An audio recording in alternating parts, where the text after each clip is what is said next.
Matapos nga ang naging interview ni Eman Bacosa Pacquiao sa KMJS, talagang pinag-usapan sa social media ang anak sa labas ni Manny. Anyway, all is well. Actually, ibinahagi nga ng asawa ni Mami Dionisia sa kanyang Facebook na si Mike Direlon Yamson ang nasabi nga pong kamustahan ng lola niya na si Mami Dionisia at itong si Eman Pacquiao. Nagkaroon ng advices si Mami Dionisia kay Eman at sinabi nito na pangalagaan ang health at practice more training dahil kung gusto mo na maging katulad ka ni daddy mo, maging disiplinado dapat at yun nga, more practice and training at ang kalusugan nga daw ay dapat na ingatan. Wala namang maisagot si Eman kundi opo at nakikinig lang sa kanyang lola. Sa katunayan, matapos ngang tila magpapaalam na si Mami D, ay sinabi nitong I love you. Sumunod naman ay nag-I love you to itong si Mami Dionisia.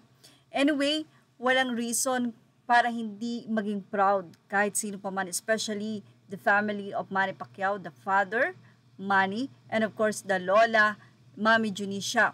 Dahil ang kanyang last na laban sa nasabi nga pong laban nitong si Eman Bacosa ay pang-7 laban niya at wala pang talo itong si Eman.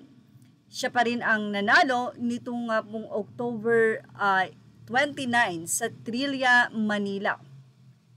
IBA Pro 11 at ito po ay nagkaroon ng 1 million views na 2 weeks ago at napakarami nga pong comment. Marami ang nakapansin na si Eman bukod sa matangkad gwapo. Sabi nga nila, gwapong version ng kanyang ama na si Manny Pacquiao.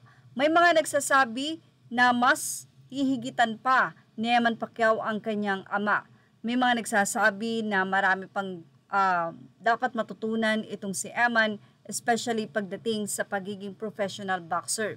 Pero anila na kapag nag-focus talaga si Eman sa kanyang karera ngayon na tinumbok ang pagbaboxing ay siguradong magwawagi ito. Bukod pa rito ay napaka God-fearing na bata ni Eman.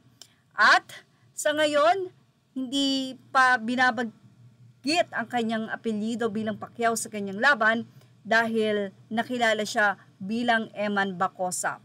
Pero ngayon ay dinadala na nga niya ang pangalang Pacquiao ng kanyang ama, hindi man ito binanggit sa ring noong kanyang laban, pero ito ay nakatali sa kanyang noo.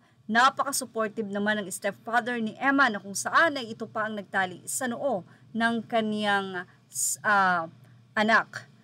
At sabi nga ng mga netizen, wag na wag mong kakalimutan ang tao na nandyan sa'yo nung ikaw ay walang ama. Well, ano po ang masasabi nyo about dito? Lagay na ang inyong opinion sa ating comment section. Images are all credit to the rightful owners. Please like, share, and subscribe.